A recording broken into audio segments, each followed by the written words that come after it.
You're listening to Cattywampus.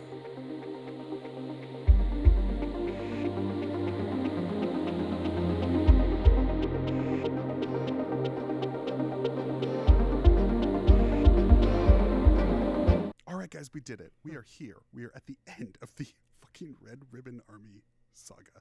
Can you believe it? It was a long road. Honestly, it wasn't that challenging of a road. Actually, I found this to be pretty watchable overall, aside from some weird side quests at the end of each little break. But here we are. We are at the what's called the Commander Red Saga, the 5th season, episodes 58 through 68. I'm just going to kick it off with episode 58. In the land of Corin, Captain Yellow, which, by the way, is a giant tiger, love it, finds a Dragon Ball in a volcano crater near a massive tower that reaches the sky, where Bora and his son Yupa are fishing. The volcano erupts, leading Bora and Yupa to find the ball. Tiger and his soldiers confront them, but Bora easily defeats them. I feel like I've written the words, but X easily defeats X. It's a so running theme.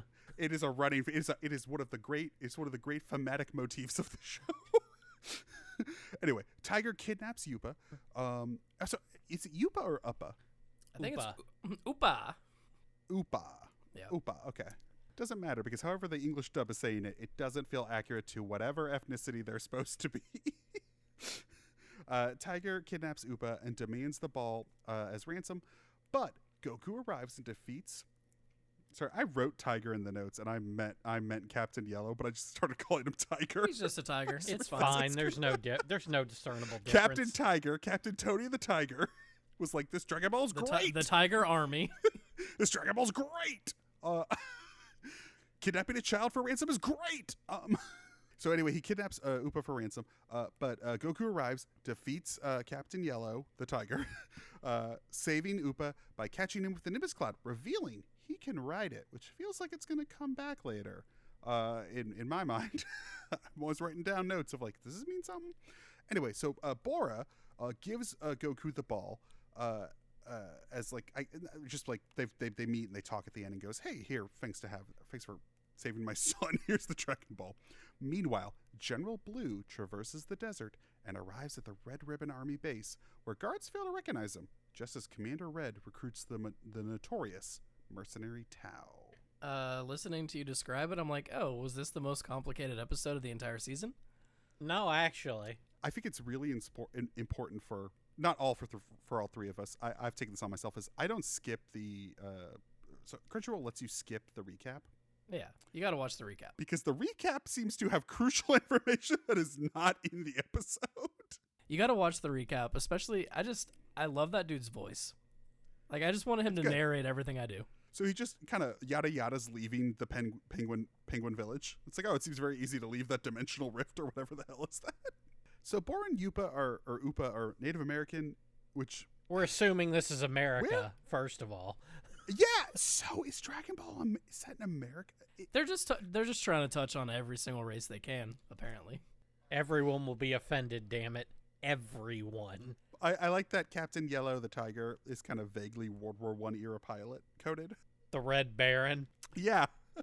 I wish I had been doing this from the start if I had known this how this was going to go. I want so at one point the tiger opens fire on Bora, and Bora is bulletproof. Everyone's bulletproof except for the randoms. Someone of more wherewithal than us needs to make a chart of who is and isn't bulletproof, and when they are and are not bulletproof, like some kind of diagram, some kind of flow chart. I don't think she was packing the blanks for this one. Launch, yeah. We were talking about how Launch was packing blanks and all the guns, and I'm like, I don't think she was packing blanks here. The tiger is not. He is opening fire. It's interesting. Okay, so I did think it was interesting that when Bora just like gives Goku the ball, it made me think of like if the tiger had just asked, would Bora have just given him the ball and like, get the fuck out of here? Oh, last thing. One of Tiger's men is just like an Australian bushwhacker. Oh yeah, which I thought was really funny, and I also really liked how that dude died, because that dude just like pulls a grenade and it's basically crikey, and Bora just fucking impales that dude into a tree, and that dude explodes when the grenade drops. There's a lot more death in this show than I expected. Like, people die in Dragon Ball Z, but not like this. It's interesting you say that because I was actually later, but I think we can bring it up now. Steve, we've been kind of like, as you are the resident expert on Dragon Ball specifically, we've been talking about how this show is going to be transitioning towards Z. This season feels like a big shift. It's where it's from our last this few is seasons. kind of where it starts.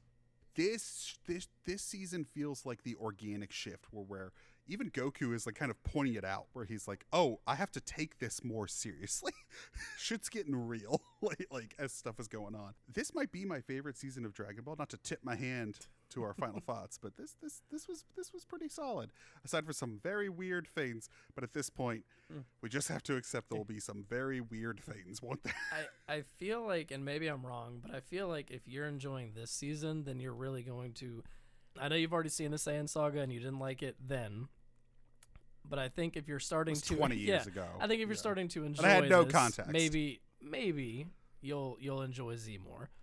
But I Mercenary Tao definitely feels like the first villain, like actual villain, and the first real threat to Goku, yeah. like a true threat. Exactly. And it from there, I feel like it just escalates, and that's how most of the villains are later on. I also think this is giving me the building blocks of like Goku, where like we're watching him grow and change, that when he becomes kind of like a godlike being, I'm going to have that context where I kind of accept it, because I'm like, well, yeah, but I watched him get there. Like It took him 600 episodes to be a god. well, we put in the emotional work. I don't care about the training part. It's more of like we put in the emotional work where we watched him emotionally grow and change. I don't care if he trained or not. Right. We're going to get into who trains him this season, but I find that way more compelling for 3 episodes than all the Roshi shit for 10 episodes in like season 2. Right. Anyway, Brian, you want to take 59? Man, I fucking hate reading. Fucking nerds. Steve, do you mind grabbing 59? I'll get 60. Yeah, sure. So General Blue shows up, hands Commander Red the Dragon radar. Commander Red is not impressed. Decides that he's going to kill Blue, but offers him an option to fight the recently acquired Mercenary Tao. Mercenary Tao makes very short work of General Blue, killing him with his tongue. A stab with his tongue to his temple, collapsing his skull and killing him. Yep. Meanwhile, Bora regales Goku with the tale of Korin Tower, the massive structure that we alluded to in episode 58. Korin Tower is an ancient structure where if you climb to the top unaided, you're gifted with a water that increases your strength. Tao shows up, Bora tries to stop him, slow him down like he did with Commander Red's previous thugs. Tao kills him by stabbing him to death with his own spear. And that is when we cut to Goku being pissed and the end of the episode. I like how you were talking about like Commander Red is not impressed. It's a real like a Morton show, like mediocre, and just throws General Blue to the wolves. Anyway, that's a series wrap on General Blue. Everybody, clap. Yeah. Look, you were weird as shit, and we'll miss you. And your death was weird as Yeah, shit. I was about to say.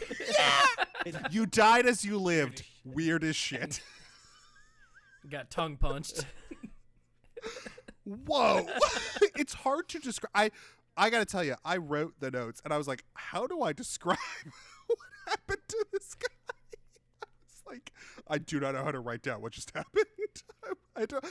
I'm not even joking. I did rewind it. I was like, do I think I understand what happened? I mean, He hit him with his tongue in his temple, right? right. Yes. Yeah, like And it broke the blood-brain barrier, apparently. yeah. I mean, Tao basically said, I'm giving you a chance. I won't use my hands or my legs in this fight. Yeah, but I don't think that's a real chance. Well, to be fair, Mercenary Tao's going to prove himself to be a real shitty. He's the perfect example of a sore winner. Yeah. Blue should have brought some ropes, tied up his mouth or something. That's online. That's you can Google that. That exists. There is General Blue Mercenary Tao porn. I can almost assure you.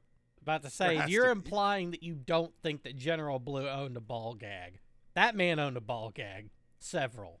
I think he might have created the ball gag. I don't know. General Blue's an enigma. You could say anything about General Blue, and I'd be like, yeah, I guess maybe. Yeah, sure. Yeah, probably. Yeah, maybe he does that. He's everything. He's everything to everyone. Yeah, General Blue had a sex dungeon, obviously. Or equally, no, General Blue would never go to a sex dungeon. He wouldn't agree with it for whatever weird reason. Yeah. Also, Mercenary Tao just has the English words "kill you" on the back of his like shanshan. The And it's badass. yeah. Which is interesting that he says like English words on the back. I was like, that That comes up more than once in this show. I'm sure that's or in edited. this series. Okay. I'm Just sure it's interesting. edited though. Like it. No, I'm pretty sure Is it? that was what it said in Japanese too. It looked pretty seamless if it was. Yeah, I I was don't. gonna say, it I looked don't like think the that was original edited. I animation. think it always said "kill you." He's the Chinese equivalent, or he's the well, yeah, because he's in Shenzhen. He's in like Chinese garb, isn't he? Yeah. He's not. He's Chinese coded, even though it's a Japanese Right. show. He's the Chinese equivalent of like an American who's like, look at this amazing language I have on my arm, and you're like, that doesn't mean anything. That says French for us. Also, I really liked that he was offering a 20th anniversary sale on his services. It's something he says to Commander Red. He's like, I'm very expensive, but I'm offering a 20th anniversary discount just this year. My services are on sale to celebrate myself. Also, David looks at the time code. Our first anime shine of the season, and boy, does David have his work cut out for him. There are so many anime shines this season. It does come up quite a bit. Yeah, Tao pointlessly throws a pillar to the location he needs to go, and then outpaces it to ride it, despite having the strength to get there on his own, I guess. And it goes, I think that's my favorite part of Mercenary Tao is the fact that in order to get anywhere, he just throws shit, outpaces it, then rides it to its destination. in the least aerodynamic way possible, too, which I also like. I will stand upright. In episode 60, I just don't want to fucking read it. But I know Goku. So Goku uses a Kamehameha on Tao. I don't want to do the podcast anymore, I guys. just don't want to read. But Goku Kamehameha's Tao. It doesn't work. Tao's just like, what the fuck was that? And so then Tao hits him with the Dodon Ray, which to me is the special beam cannon. Basically the same thing. You'll learn about it later. What's that? Sorry, come again? The special beam cannon. It's not Yeah, even okay. close to the same.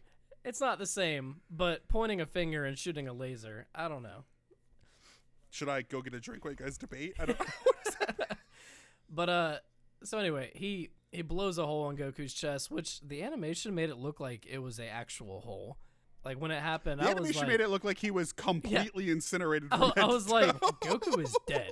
Like holy shit! I was like, does Goku die in Dragon Ball? I don't think he does, but it felt like it. So then that happens, and Tao's like, all right, I'm just gonna take these Dragon Balls and dip out. He's also naked. The Kamehameha wave burned off all of his clothes, and so he wanders into town to get new clothes. Upa is about to bury Goku, and Goku wakes up and he's like, hey, I'm not dead. And he's like, what the fuck? Because I thought he was dead. Upa thought he was dead. Everybody thought he was dead, and he's not. And he was... So, a Dragon Ball in Goku's pocket protected him. Goku is basically like, hey, we're going to bring your father back to life. He has the realization, like, we can use the Dragon Balls to bring your father back to life. And I'm going to climb the tower to drink some water. That's about the gist of it. Yeah, I think the big takeaway here is Goku feels like taking his first step into a larger world in Star Wars parlance of like, oh, I'm going to actively get after these Dragon Balls for a noble purpose, which is to bring back this kid's dad. Which is going to be kind of Goku's driving force through this season and I guess beyond, sounds like. I have a couple of notes. Tao has a hair whip like Sindel from Mortal Kombat. It's awesome. That's all I That got. was like one of my favorite things he did. I know Goku is a master fighter, but when Tao effortlessly kind of just steps on Goku's feet and then grabs Goku by the hands, it's kind of just an adult bullying a kid, and it's a real kind of like Seinfeld moment where Kramer started doing martial arts, but he was just doing it with children. It's like we're all at the same skill level, Jerry. It felt like the kind of Teo Goku thing. Wano seeing this episode. I might be wrong, but I feel like I've seen that same exact like maneuver happen later on in Z. Oh yeah. Just like stepping on the feet, grabbing the hands, holding the person, and then just like slamming themselves into him. Oh, I did like when Tao showed up to the tailor and he does a crude sketch and it's of himself smiling to be like, this is the clothes I want. But I did think it was hilarious because, you know, these episodes have an ad break, like most anime does. And you just cut back from the ad break and it's just Upa. He's just got a shovel and he's just finished burying his dad. Right. And it's a comically large pile of dirt. And he just sort of sighs and then he just starts burying Goku as well. And it's like just so sad and kind of everyone's dead. Yes. And he just sort of says, he's like, I wish I could have saved Goku as well. Anyway, everyone I know is dead. He just sort of starts throwing dirt on Goku. Just like doesn't It was even really funny. try to make a hole. It's just like I found this mound of dirt elsewhere. I've moved dirt from one location to another. Also, like Commander Red thinks he sees that Tao only has 3 of the 4 Dragon Balls there. So he sends a Red Ribbon Army pilot to go get the ball from Goku's corpse. And Goku fucking murders this pilot. Staff to the face, and then the helicopter explodes. Awesome. Goku's not fucking around anymore. The moment where like Upa's dad dies was a little more serious than like everything else the show has had. Yeah. And like No, it was definitely handled. and yeah. Goku's like reaction to it and his like being pissed off. And that's something I like about the earlier bits of Dragon Ball is like Goku being mad, because that really doesn't happen very often, especially way later. Well, it feels like this is him actually confronting death in a way he has not had to before. Because he still doesn't seem to understand that he probably killed his grandfather. He still doesn't seem to understand a lot of things.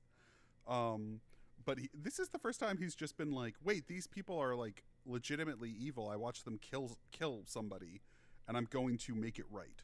Feels like him. It feels like the first time Goku is active as opposed to passive. Yeah. Which is good. Like, It's the first time anything had stakes for him. Yeah. At this point. It's him making choices as opposed to he's kind of been along for the ride a bit in the previous seasons. Like, oh yeah, fun, whatever, I'm doing this. And now he's like, fuck these guys. I'm over this. Do I get food at the end? Yeah, exactly. And now he's like, fuck this. I am over this shit. You guys suck and I am making it right. Episode 61. Goku reaches the peak of the tower, where he encounters a series of water jugs that show him visions. He confronts Master Korin, who reveals that he must take the water from Korin's possession, but Goku is unable to catch him. Korin reveals that the only person that has ever drunk the water is Roshi, and it took him 3 years. Meanwhile, Teo bests assassins out to kill him, and Roshi uses his abilities to part the sea in a storm. We're just cutting to these people for some reason. You're burying the lead here. Korin's a big giant kitty, and it's amazing. Korin is an adorable, fluffy white kitty cat with a cane, with like a walking stick style cane. And is he Who doesn't give a shit? And is he supposed to be blind? Is that the implication? No, he Wait. just No, has it's that just his eyes. stereotypical like anime, like instead of eyes, we've just drawn slits here. Yeah. Like little circles, like or little half circles. Yeah. Yeah. Yeah. He is the cutest thing in the world. Obviously, you know, David has a favorite character every season. Obviously, it's Korin this season. I mean, there's no contest, right? Like, it's Korin.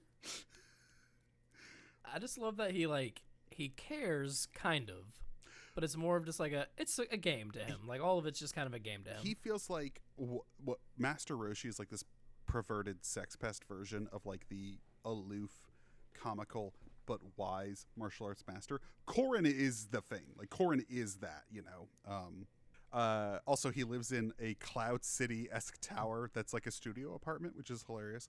And also, okay, these water jars are fascinating to me. Past, present, and future. It's a real Goku vision quest. Like visions of the past, the present, what may be. A crazy insect comes out of them at one point. You know, it's real like Dune. It's like the sleeper has awakened and Goku walks the golden path to burn the known universe.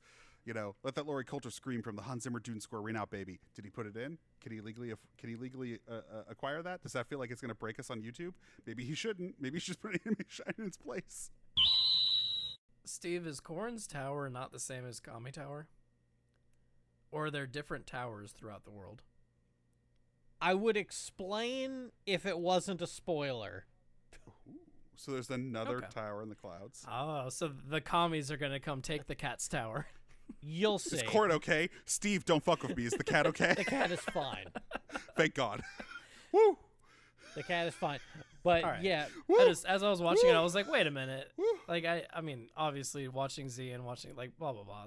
The tower is important, but I was just a little confused. This cat better live, damn it. the cat is fine. This cat's amazing. I don't think the cat is in Dragon Ball Sparking Zero, though, unfortunately. That's a shame. Well, yeah, because he'd Random- be too overpowered. He'd defeat everyone. Random side note that feels kind of relevant to our podcast. Sure. They just announced the final roster for Sparking Zero, and there is a ton of Dragon Ball characters that are not included. But Bandai loves DLC, so I bet there's going to be a Dragon Ball DLC. Corin. There's like it's some absurd number, like 180 characters. Yeah, I think they have characters from every single iteration of Dragon Ball. And how does one of the how biggest does that game balance? I don't think it I does. think Oh, a very lot Very well. of characters are going to be clones of each other. Like there's like 13 Yeah. different versions of Goku. It's like old school Mortal Right. Kombat where you're like, there's Scorpion, Sub-Zero, and Reptile. And you're like, yeah, those are different. Yeah, there's Scorpion and they are- Blue they are- Scorpion and Green Scorpion. They're different now after 12 if you games. do a but code, here's Gray Scorpion. I don't know. They announced the roster, and I saw a lot of people complaining that Dragon Ball is basically like non-existent. The whole of like Dragon Ball cast is just not there. Is Corin not in Z? Yes, he is. Corrin and Yajirobe are like tight, right? That comes Have I up met- later. Have I met That's what I thought. Yajirobe yet? No. That name's vaguely familiar, but I No? can't place it. I thought he was in like Nope. Yajirobe has Okay. not shown up yet. okay. For Does some reason I not thought show he did. does not show up till the Steve- Piccolo saga.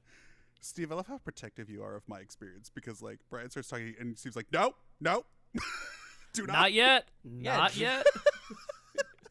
Shut up, Brian. Just enjoy the doesn't ride. know. Enjoy the It's ride. He fine. doesn't know. You're gonna hate Yajirobe. It's fine. He doesn't know Santa's not real. Let it go. The only other note I had on this one is that Teo is like a shitty John le Carre novel for dummies, where he's just being assassinated, but like it can't work because he's invincible or whatever. I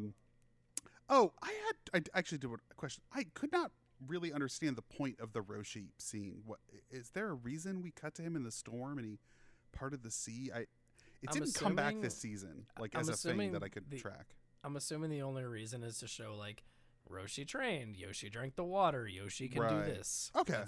That's about it. I mean, if the cat trained Master Roshi, I am dubious about trusting the cat. Every once in a while, the show just wants to remind you that Roshi does more than just perverted shit.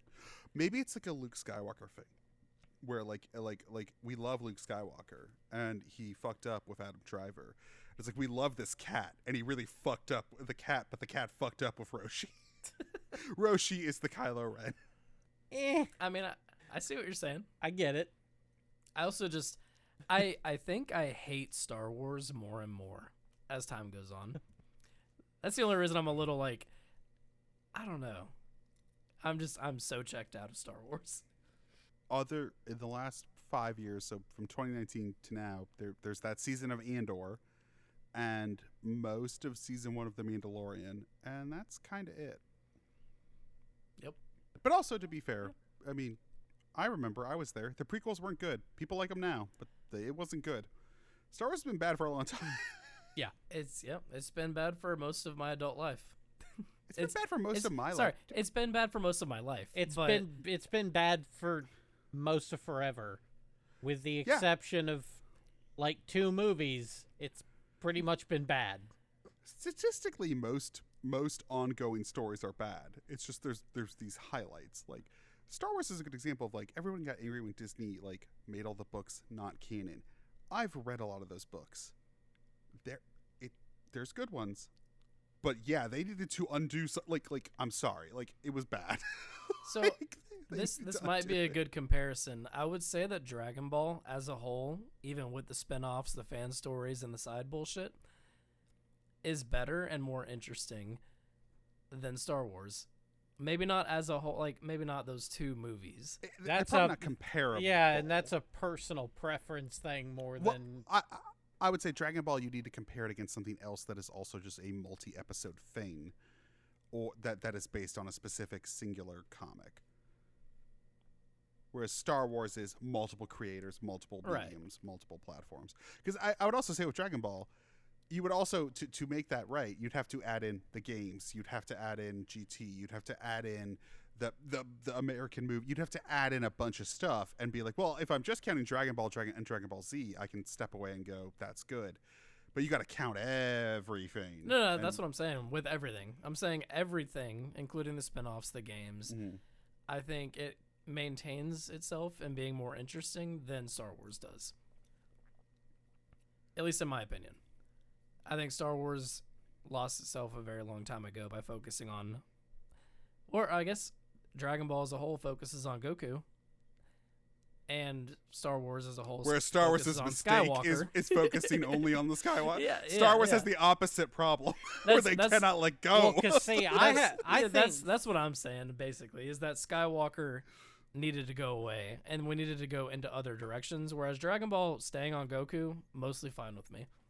honestly that's been my least favorite part of Dragon Ball is staying on Goku. Ooh, Goku was not supposed to be the protagonist after the Cell Saga. I do agree. I do wish that it would have become the Gohan show. But This is anyway, let's interesting. reel it back in. I was gonna say I'm so fascinated that there's gonna be a point where it's clearly the end of his story, but we're gonna keep going. It's fascinating. I'm very excited. It's I'm weird. excited to get there. It's weird. Because Because we essentially get to a point where it should pass on to his son, but then it doesn't. And then the show becomes less interesting. And It becomes less interesting, and Goku as a character begins to regress significantly. so Brian, it sounds like it's a lot like Star Wars. Uh-huh. it is. I'm doing like Robert De Niro SNL face, like a little bit. But I Little bit. think, but it is very similar, and that's I guess why I was comparing it. But I think what I was saying is I will continue to consume more Dragon Ball, but I think Star Wars I'm really checked out. I mean, at this point, I'm checking out of most franchises. We've talked Yeah. about this offline, but I'm just like, Yeah. What is next? I'm like, Or I don't want to whatever know. it was. I don't give a shit. Like Brian saw Transformers 1 this weekend, and he was like, it's pretty good. And I'm like, the 8th entry in a franchise needs to be stellar at this point for me to give a shit. Yeah, I It can't really just be okay. haven't seen it. Sounds perfectly cromulent. I think it's- I think the trailers do it a very big disservice. I think think the I trailers- think I- the years of Transformers being shit does it a big disservice. That too. I think Yeah. you're both right. Because I've heard not just That from you, Brian, trailer, but that from other trailer people is that very it was geared, it was deeply towards- mismarketed. It was not. Yeah. They did not market the movie they made, and everyone which I've is talked always to, a problem. Never do that. everyone I've talked to about it is like, oh, so they're like teenagers going through puberty, and I'm like, no, that is not the movie. That is Like, definitely it's the movie the- that was marketed. Yeah, It's yeah, a dream. that's They exactly. marketed a DreamWorks kids comedy. yeah, that's a about, coming of age Transformers, and that's not it. That's not it at Yeah. all. I was very impressed. you know, one of these days Paramount's going to be in trouble.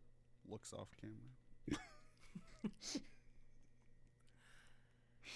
Anyway, 62. Goku's training begins in earnest with Korin, with him trying to steal the sacred water from Korin, this being the entire objective of him being up there. So he tries everything. His after image technique, tries to be faster, tries to make himself quicker, tries to get ahead of Korin, can't do it. This goes on for a few days with Korin doing everything he can to kind of push Goku in the right direction of what he should be doing, even to the point of stealing Goku's Dragon Ball from him and yeeting it off the tower so that Goku has to climb all the way down then all the way back up again just to resume his training. Goku eventually figures out that what he should be doing is mimicking Korin, learning from Korin to learn his movements and basically be the ball. By doing this, he does eventually steal the sacred water from Korin, only to find out it's just plain tap water. Korin's whole point in this exercise was to make Goku stronger, faster, and more ready to mimic his opponent so he can be better in combat. Goku accomplishes this over the course of 3 days, by the way, which this same task took Roshi 3 years. I think this episode is a good example of what we've talked about it previously. Like this is my shit. I love wuxia films. I love the kind of martial arts training thing. The 8-diagram pole fighter, the 36 Chambers of Shaolin are awesome. I love this kind of stuff. Obviously, like most people in America know from like Kill Bill Volume 2, where she goes to Pai Mei, and that amazing sequence. This cat is a much better teacher than Master Roshi. He teaches Goku many lessons. He gives Goku goals. He feeds Goku correctly. He teaches Goku eating habits, by the way. He does teach him eating habits, but he teaches him eating habits by giving him a senzu bean. I was not expecting this to be the first appearance of the senzu bean. Oh, is this coming back? Oh, the senzu bean is here forever. Yeah, senzu beans become a big deal. Yeah, senzu beans become a big deal later on in the series. Mostly because they retcon what senzu beans can do. They can do whatever you need them to do. Basically. Also, I don't think I put it in the notes, but Goku opens one of the vision jars, and Bulma, we just see Bulma has convinced Roshi to actually exercise, and I just don't buy it. So that I just think Roshi's just going to use it to sexually harass them. So I think that's a vision of a possible future, but not what's actually happening. Ah, yes, spirit of sexual harassment future. This was not the Christmas Carol I signed up for. You know, we've been cutting back to Teo the last few episodes, and I could have just stayed with Goku this kitty. We could have used more time. Yeah, because, I mean, we cut back to Tao, because the Tao eventually realizes, fuck, did I not kill that kid? He's not dead? Right. Shit. I should go kill him. He's pretty convinced that he's just dead. He's like, well, I've never left anybody undead. Teo sucks. Anyway, Brian, you ready for 63? So in 63, Tao comes back, and he's just like, all right, I'm going to kill Upa now. And so... I'll murder this child. Yeah, I'm going to kill this kid. And so Goku stops him. They have a little fight. And Tao is like, I don't understand. 2 episodes ago, I was beating your ass. I thought I killed you. It was really easy. And Goku's like, yeah, I had some tap water. I'm fine. I'm better than you now. And so Tao is like, all right, I guess I'm going to lose. So instead of fighting Goku, he picks up a rock and chucks it at at Upa. And we get a weird little bullet time moment where Goku is charging at Tao. And halfway through charging at him, he's like, oh, I should probably stop this rock that's flying at Upa. And he like launches back, pushes Upa down. The rock kind of like destroys this teepee that Upa lives in. It's a devastating throw. It would have exploded this child. Upa would have been dead. 10 times dead. And it was a little weird to me because Goku's just like, that wasn't very nice. And I'm like, yeah, no shit. I thought he would be a little more pissed. I don't know. The reaction was a little funny to me. And then during that, it randomly cuts to Bulma and Roshi and all of them. And I believe this is when Bulma describes like, hey, Launch, you see this little device? This is what Roshi's been using to spy on us. Isn't it weird that he's taken, asking you to take baths and go have fun in the bath, and like then he just disappears for a few hours? It was It's a weird. And then weird Launch is like, scene. who built that? And Bulma's like, don't ask questions. My dad? I don't know. Also, Bulma's building a scout drone to help Goku. She's still in process. This is when we first introduced this idea. remember that early happening. generation hunter killer drones. Yep. Also, in the recap of this episode, where this episode starts, it's recapping where we've been. When they recap Goku rushing down the tower, unlike in the actual episode, there's an anime shine. It's weird that that's in a recap. It's going to trip me up if that keeps happening. I'm going to lose one of these. And as we all know, I lose some kind of bet I've made with myself. I don't know. With God. Oh, and I forgot the most important part. During the weird conversation about the microband or whatever, Roshi's like, "Oh, that's Goku right there," and he just points up to two random seagulls flying by, and he's like, Yes. "Actually, I named him Goku." Yeah, one of them's named Goku. And then Bulma just passes out from exhaustion. Yeah, she's What is happening on this island? Oh, also, I rewound many times. I really studied this episode. I've deliberated. Every swing, so Tao at some point pulls out a capsule sword. Every swing does not make the anime shine effect. But when Goku pulls his staff out and there's a freeze frame and he breaks the sword, that is an anime shine. Episode 64. Well, one thing to remember before we jump to 64 is that during the combat, Goku does mention that he drank the sacred water with air quotes around it, which drives Mercenary Tao to go, well, fuck you. If I can't beat you, I'm going to go drink this dumbass water and get stronger too. That's why he throws the rock. It's a distraction Yep. so he can run up the tower. Yep. Yeah. Yeah, so in episode 64, Goku rests with Upa while Mercenary Tao reaches the top of the tower and he demands Korin hand over the water. Korin gives him the water, tricking him into thinking it makes him stronger. He then gives him a dark cloud to ride back, then drops him to the ground. Tao recovers and fights Goku, initially beating him. Goku then reveals he was studying his movements and beats Tao into submission. Tao throws a grenade at them after faking surrender, but Goku sends it back to a fleeing Tao, killing him. Meanwhile, Bulma completes the new radar and overcomes the jamming signal Red Ribbon Army, allowing Goku to head towards the Red Ribbon Army headquarters. A lot happens this episode. Okay, let's talk about Goku's dream. I don't want to talk about Goku. So, Goku's dream. Oh, yeah, that did happen this episode, didn't it? Goku's dream feels like he was around Roshi for too long. He made it too much of an impression on Goku. Trauma shows itself in so many ways.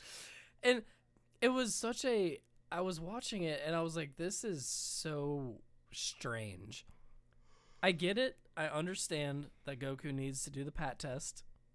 He needs to verify which gender. He doesn't want to use the wrong pronoun. But he's never had a moment like this. It was very out of character to me. To me, it feels like one of those. The whole time the dream sequence was happening to me, I went, well, yeah, all young boys go through this at some point. We all have this. I have guess, never fallen but- asleep remembering. Well, Steve, you say that, but the implication there is that you fell asleep at age 11 or 12, and you remembered all the times adult women flashed their genitals to you, or all the times you touched adult women's genitals, and you fell asleep cackling to yourself, muttering the words underwear. I don't believe all children go through that. My childhood was very different. Not to kink shame or judge you, but I just don't think that's a common experience. I understand going through puberty and understanding that you find women attractive and that you're interested in women, but that wasn't this. This wasn't him being like, Bulma's cute. I think about Bulma. It wasn't. No, that. it was just something like stupid. Bulma's panties.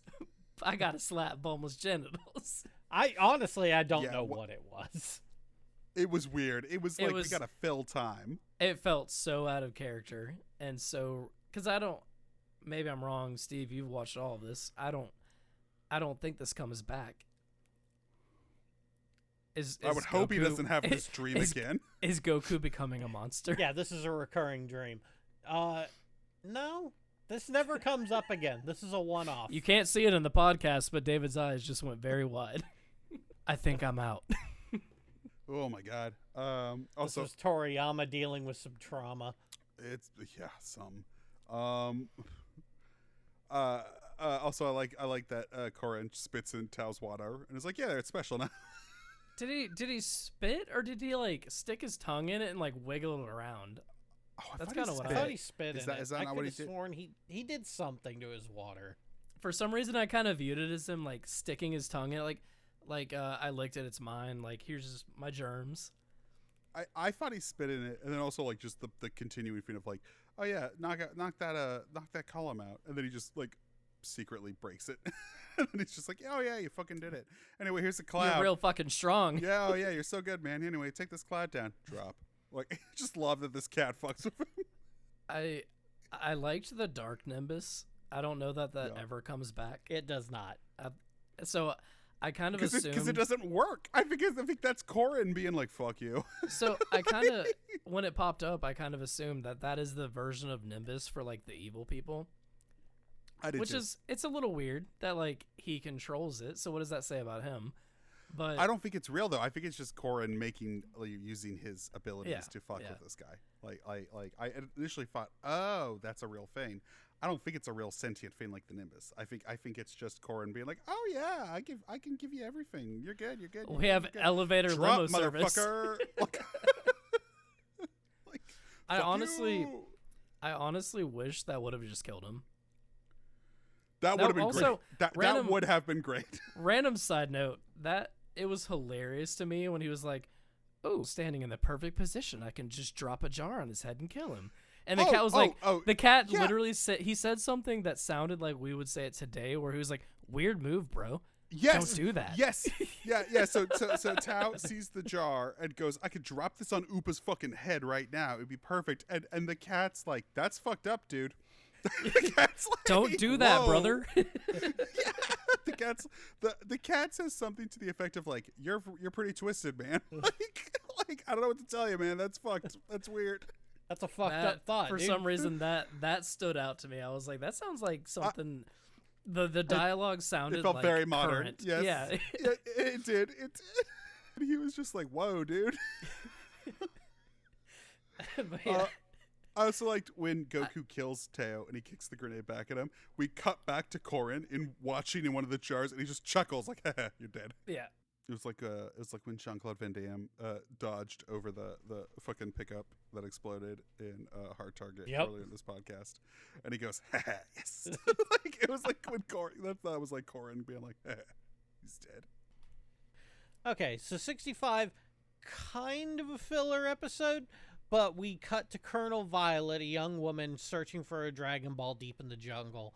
She gets it from she basically steals it from local tribes. This feels very beginning of Raiders. Yes, with somehow more racism in a weird, Yeah, in a vaguer significantly way. more. Like they're called the Pack Packs, and I cannot place their what if they have a racial coding. I cannot place it, but I do not feel comfortable. Yeah, it's not great. They're clearly insulting someone, but I don't know who it is. Yes. I just know somebody should be deeply offended. Anyway, she steals the Dragon Ball from the locals and gets it returned to Commander Red's compound. Around the same time, Bulma completes her scout drone and has it join Goku. Goku has decided he's taking the fight to the Red Ribbon Army and is headed directly to the Red Ribbon Army's compound in order to recover the remaining Dragon Balls and wish Upa's father, Bora, back to life. The only thing I'll add is it ends with Bulma realizes Goku's going to be outmatched, and she calls Yamcha for help. Yeah, she does try to get the band back together. She Yes. realizes Goku's is heading directly into the Devil's Lair. She's put out the Dragon Ball It's signal. a real weird ending to me. Is this the one where like the summary, or there's like a few minute yes, summary at the end, yes, and it's yes. it is. Yeah. I think it's the first time it's ever happened where they're like it almost felt like they were setting up a movie. It felt like they were. To me, it felt like they were like, "Shit, this episode's running short." So Yeah. Steve, So it's happened before, but it's never been 5 minutes long. It's been a minute to 3 minutes long, and this is the most it's ever been, but I do think it's a budget thing. To me, I was almost like, oh, like they're explaining all of this, and then we're going to go see it in theaters, and then we're going to come back to the show. I think it's just filler. I actually looked at the air dates. I was like, oh, maybe it's going to be, maybe they're going to take a break. No, there wasn't a break before this one. There wasn't a break after this one. It was still week to week between this one, the previous one, and the next one. So I was like, okay, maybe. I was like looking for reasons it might happen. I think it's just budget. I think it's just them going, we need the next episode. The next episode is gonna dramatic have, like, effect. Well, but I also think the next episode does have more animation, like budgetary animation than previous episodes. And so I think they were just, kind of conserving. The other thing I will say about this episode opens with Commander Red golfing, and I had a couple of things. I am retroactively saying I did not realize how short Commander Red is. I did not clock it in this episode. Did they make him shorter for what's going to happen later?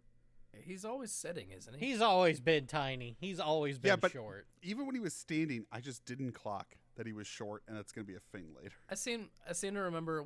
He's always been. Was it not the He's Commander always Red been a little guy. Yeah. Commander Red that did the portrait, right? He did. Yeah. I seem to remember him being very short and everyone around him being very tall. I just didn't clock it. I just totally didn't clock it for what's going to get revealed later. I think that was why he got so angry, that it wasn't just him in the portrait. That's better than what I assumed. Why did you put my slaves in the picture? Yeah. And then given, also, I'm just gonna say it there.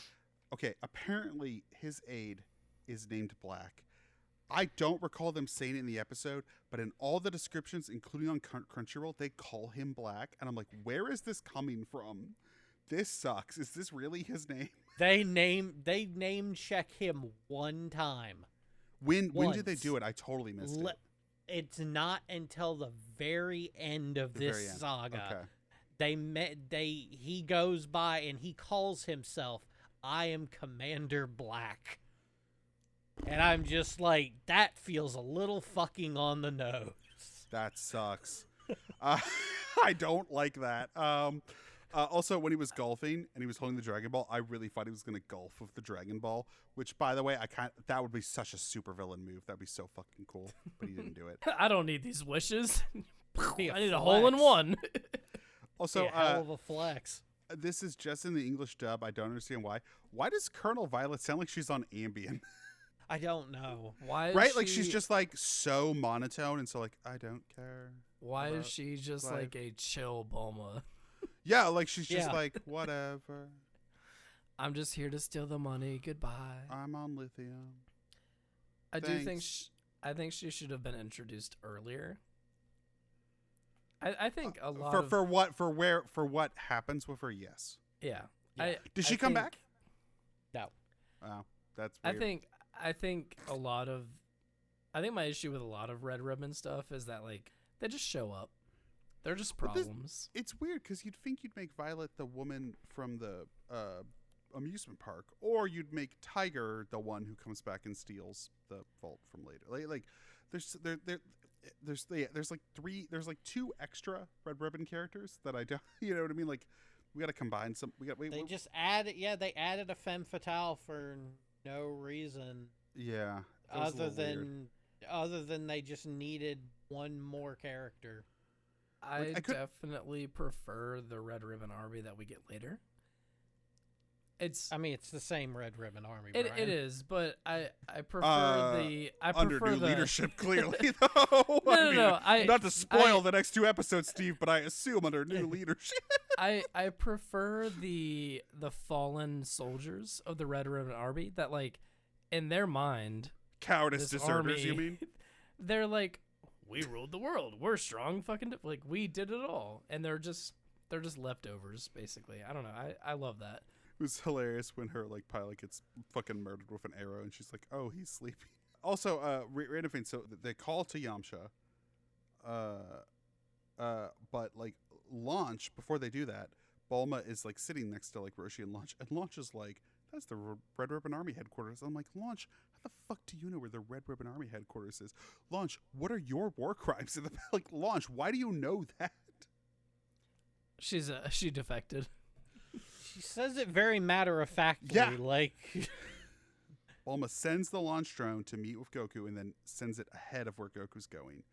And turns out a jet flying through a snow-capped mountain range against turrets is not that exciting if Tom Cruise is not in the jet. And it's just piloted by an Elon Musk teenager from a sex island. But I don't know, man. All those words put together sounds like it should be much more interesting. I think it's way more interesting when Tom Cruise is flying. And it's not true. Especially when he's like trying to save, I can't think of the actor's name. Miles Teller. Yeah. For some reason you say Miles Teller and I just think of fucking Penn and Teller. I don't know what it is, but No, but also like there is something about Miles Teller when you go, oh, Miles Teller is in that. You're like, that can't be right. Like, that yeah, Fantastic Four. Can't be him, right? Mr. Fantastic. Alrighty. Yamcha, Ulan, Puar connect. Puar. Yamcha, Ulan, and Puar connect Bulma, Launch, Roshi, and the turtle in a jet and head for the compound, picking up Krillin on the way as he was out training in the ocean. Goku dodges and destroys multiple turrets, making his way to the compound. As Yamcha flies the crew closer to the compound, they evade turrets and missiles. Colonel Violet trails Goku as he leaves a path of destruction through the compound, making his way to Commander Red, who retreats to his office. Kind of felt like a non-episode to me. Except for one thing. Anime shine. Yamcha pilots the jet into the distance after picking up Krillin.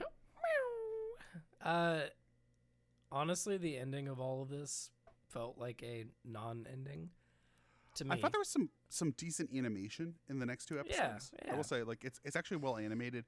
It does feel like a kind of exploration of Goku's like will and strength of like, no, I'm taking this army down. Like, I'm done with this. I'm glad Goku's idiot friends are like concerned, but he clearly doesn't need their help.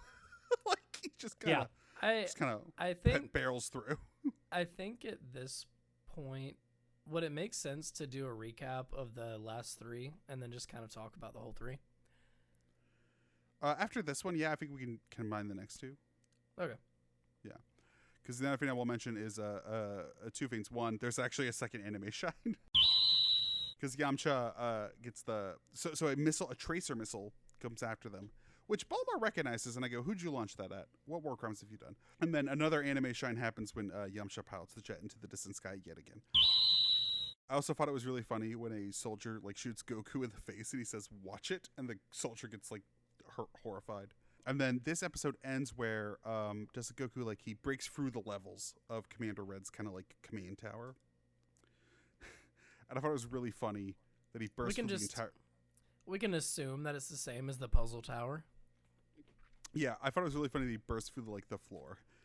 And Red is like, he's an idiot for not knowing how to use an elevator. And Commander Red is right. Goku probably does not know what an elevator is.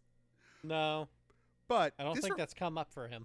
Yeah, but this reminds me of kind of like, was it The Matrix Reloaded, where... remember when Neo goes, like Neo, Trinity, and Morpheus rescue the Keymaker from the Merovingian? The Merovingian's like, fire, and Neo like blocks 600 bullets with his mind, and then he takes on like 6 like monster AIs, and one of them slightly cuts him on like the palm, and the Merovingian's reaction is, well, he's just a man, killing him. I'm like, he's a god. Like, do you not just see what just happened? Like, you should be terrified. It's as if like in Batman Forever, where like Dick Grayson, like Robin, steals the Batmobile and he goes to the Neon Gangs alley and they're about to assault this woman, and he gets out of the car and they're like, at first they're scared because the Batmobile comes in and they go, it's not Batman. I'd be like, okay, if I were a criminal and I was in Gotham and the Batmobile showed up to me and a dude got out of it not in costume, I have two options. That dude killed Batman, or Batman has lost it and does not care about his identity. And either way, I am running. Like, why is this dude not scared of a kid who just burst through a floor? Why is his reaction, doesn't even know how to use the elevator, we can beat him? And I'm like, that dude just burst through concrete. Okay, so Goku's still running through the Red Ribbon Army headquarters, destroying everything. Meanwhile, Colonel Violet's taking this opportunity to help herself to the vault. Commander Red finally reveals his master plan or his master stroke, what he wanted the Dragon Balls for the entire time. He just wants to be a little bit taller. That's it. Just wants to be a little bit taller. That son of a bitch. That happens a lot. Oh, that's one of my notes is we watched this movie ahead of time, so I won't blame this because this is the first time. I'm like, oh, so this is just the theme. This is just like what people want to do with these fucking wishes. It feels like it's either two things. It's vanity, or it's like, I just want to be more imposing. Those are like the two. No wonder Shenron's so menacing. I'd be pissed too if I were summoned for this shit. You'll see it later. After revealing his grand plan of making himself taller, his former servant, Black, shoots him. Oh God, let's just call him his aide. Let's not. I don't like it. I don't want to. I liked his little arc here. I like him. I just Regardless don't of think his we name. should call Yeah. him. We just should keep going. So anyway, Black does that. I don't like it. What? All right, hold on. What movie is it where is it Kurt Russell says that a lot? I'm sorry, what? And what movie Hold are on, you hold referring on. to? What are you talking about? There's Give a me more movie. There's a information. movie. There's a movie where they refer to somebody as Black over and over again, implying that that is their name because of the color of their skin. And I'm trying to remember what the movie is. Hateful Eight, a movie about racism? That might be it. For some reason, it popped into my head the second you said that. We should not refer to him as Black. I don't know. But also, like, that movie's about that. Like, I like, don't, to quit- I'm Look, not saying we should do I'm not this. saying I'm not Quentin saying it's Tarantino. correct. I'm I'm not just Quentin saying. I'm just saying it invoked memories. I'm not saying Quentin Tarantino is like My- an elegant source for racism, but say what He you will loves about him. feet and But, racism. but say what you will about him. His movies are at least about that. Like that's part of what the movie's about. The movie is addressing and confronting those issues. Right. It may not be a fully well thought out argument, but at least the movie is not just going like, who fucking cares? Like Hateful Eight is about that. That is not what's happening here in Dragon Ball. All I'm saying is it invoked the memories of that, where someone is like, we can do this, right? Well, the worst part is this isn't even the last time this comes up in Dragon Ball. Oh, It comes up again in Dragon Ball Super, which is like 30 years later. Are you talking about Goku Black? Yes. You That's- know, that you've never is- seen that is very different, and What the is edits go- you've whoa, seen are whoa, memes. whoa, That whoa, is whoa, not. whoa, It's whoa, whoa. very different. Wow. No, that's Whoa, not whoa, just whoa, an whoa, edit, whoa. dude. That's actually that's how that scene plays out. Are you That's talking not about an edit. Black? No, he's just like, don't shoot this man. He's not black. What is Goku? that Black? is not the that is not the intended Gentlemen. delivery. What gentlemen? So hold What on. is Goku? Black? They go to an alternate universe where there is a Goku who is evil, and he's got pink hair and black clothes, and he's just called Goku Black. What is his skin color? It's Goku. It's Goku with pink hair. Yeah, Okay. it's literally Yeah. just I'll allow it, but you're on It's- thin ice, counselor. But there is totally a scene that has been memed where Trunks is like, what was it, Steve? he literally says, "Don't shoot this man. He's not black." Yeah, it's Because not- they think- it is they out think of out it's of go- context. It's not very good. Well, I guess it's better than this show, where in context it's still not very It's- good. Yeah. It is an out of Oh, there was some line in this show where I heard it and I was like, they didn't just say that. But that happens a lot with this show. Yeah, it comes up It frequently. happens very frequently. Well, Anyway. the problem with Commander, soon to be Commander Black, is that he is drawn like a horrific caricature of black person. Like that's the issue here. The issue here You is ever that been he's to not, an antique store? Yeah, He's- this sucks. he's on Like the shelf. he Yeah. has giant lips. It's not good. Like Yeah, they went full minstrel show with it. Yeah, and it's it's not bad. great. So anyway, what did Commander Red's aide do? Is how I'm going to refer to him. What did he do? Well, he shot him. He shot Goku. Yeah, he shot Red. Yeah, he shot Red. He shot did. Red, Rightfully so, because fuck that guy. which I mean, reasonable thing to do at this point. So he kills Red, then summons a mech suit in order to try to kill Goku. Because at this point, fuck this shit. I'm going to run the Red Ribbon Army, and I'm going to take over the world with the Dragon Balls. Makes sense. I mean, it's a reasonable thing to do at this point. Absolutely. Meanwhile, If I earn it, fuck that guy. Yeah. Meanwhile, Violet gets the hell out of town with all of Red's money, and Yamcha and gang continue to make their way towards the compound. Question. So, about go that, ahead. about that scene. So there's this whole thing where like Yamcha and Violet both think the other is following them. And like it's like is Violet coming back? Is there a Violet Yamcha thing? Like, Nope. Okay, that's just okay. So just a weird. it's literally just that whole scene where it's just like they're matching our altitude, drop altitude. Oh no, they matched our altitude. That whole thing, it's literally just filler.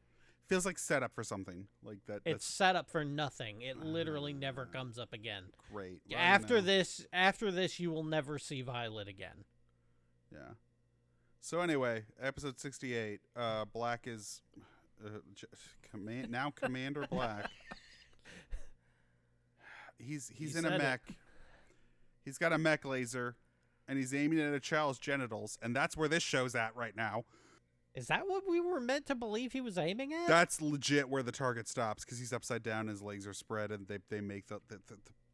I did that. That missed me completely. That's where he's aiming, bro. I don't. So anyway, said, I wouldn't Commander aim Black's there. has got a ball laser. At this point, It just Commander. happens. The commander and Goku are in combat. The entire army has said fuck this and is fleeing in droves to get out of the compound before they all end up dead, because what's the point of being in an army that doesn't exist? So the commander decides he's going to launch what I guess at this point is a nuke. Some kind of bomb, like like massive bomb. I just assume it's the weapon from Die Another Day. That's a laser from space. Yeah. Are you thinking of a different Bond movie? No, maybe I'm wrong. Are you thinking Yeah, of a different... because Maybe I'm wrong. what Commander Black is getting ready to shoot at Goku is a comically large missile. Yeah. Die Another Day is like a space laser, like from a satellite. Anyway, he shoots large missile at No, Goku. no. Goku- Let him Google, Steve. No, I'm just wrong. It's fine. Oh, I thought you had something. You were like, wait, I'll figure it out. I have nothing. Steve, let him Google. These Steve, let 3 him Google. episodes. Let him go. Yeah, it's a comically large bomb that kind of does like a nuclear blast, but not really. Like it's all Yeah, like, it blows off the top. Goku kicks it away, much like he does the grenade for It's General like a fracking Tao. bomb. Yeah, basically, it blows the top off of a mountain nearby. Let's summarize. At this point, Commander Black and Goku are fighting. Goku beats his ass. He dies. He Commander blows him up Black is killed. and Yeah. the army flees. And the army flees. Goku gets his hands on the remaining, Goku gets his hands on the remaining Dragon Balls that the Red Ribbon Army had. So at this point, he has 6 of the 7 balls. Everyone's proud of Goku because he literally just dismantled an entire private standing army. Yeah, we should point out Yamcha and everybody shows up way too fucking late. 4 episodes later, they're like, Goku needs help. Oh shit. They show up a day after this shit has Yeah. happened. It feels like The 3 episodes really like melt together to me. It's just Yeah, this is... Goku shows up. It's a big epic finale, you know. Yeah. It's a ducks, finale. dodges and dives. Yeah. I will say this: given the last couple of seasons, one of the more satisfying finales. That's true. But at the same time, This it feels all like an kinda- ending. This actually Yeah. feels like an ending to something. I did the thing. You did what? I did it.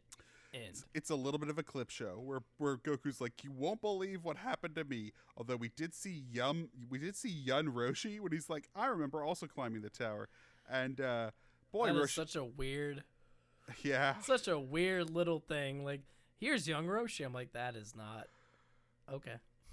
yeah. He it's a fucking look, isn't it? What he's in. Mm-hmm.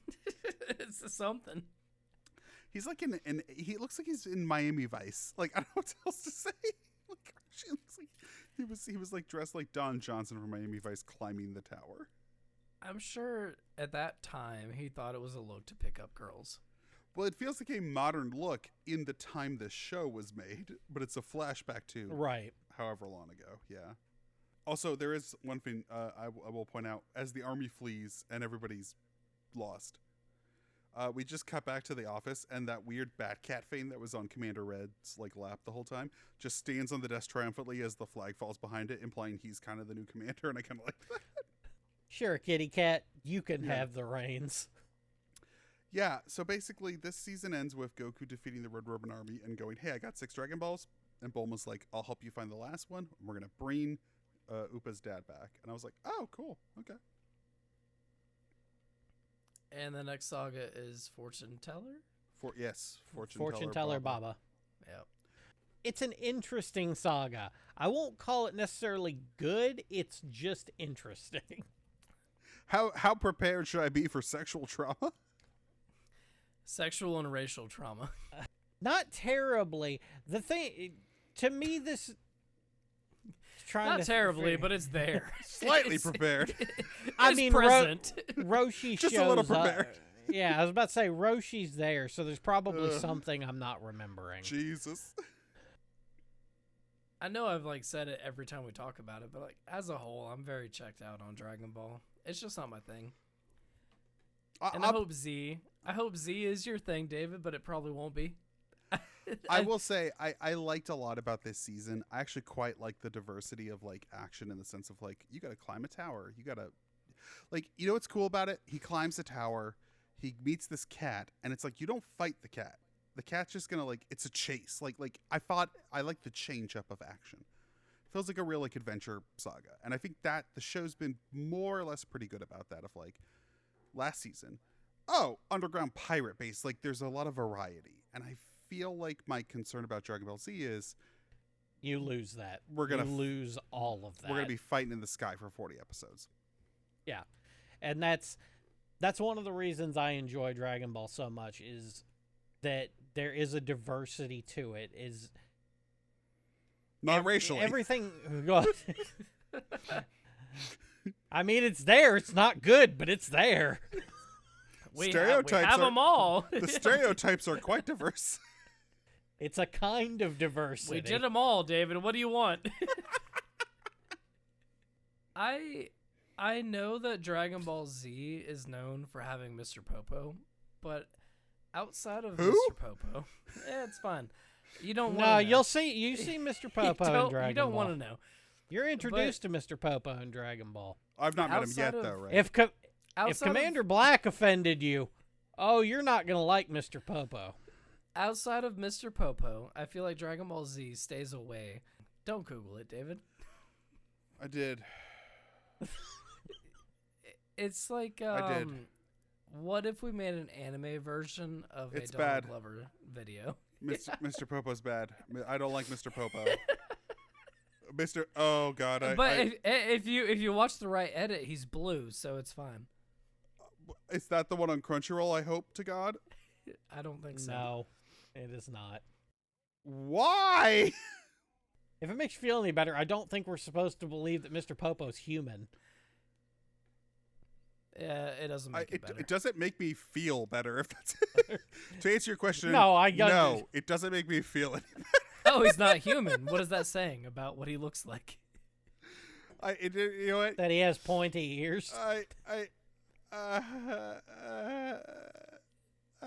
Mr. Popo. What? When did? All of Z. All of Z. All of Z. Yeah, he's starting from after the Piccolo saga through pretty much the remainder of everything. Yep, he's one of the buddies. The buddies. He's one of the friends, one of the pals. Well, he shows up. He's not there all the time, but yeah. He's only there to remind you of racism like once every month or two. I don't want to go down a podcast. And the podcast ends here. Deleting every episode. Oh my God. Okay. Well, we'll get there when we get there. We will get there. Anime Shine. You've been listening to Cattywampus. You can follow us on Instagram at CattyWampusPod. Email us at cattywampuspodcast@gmail.com. Music by Tilly.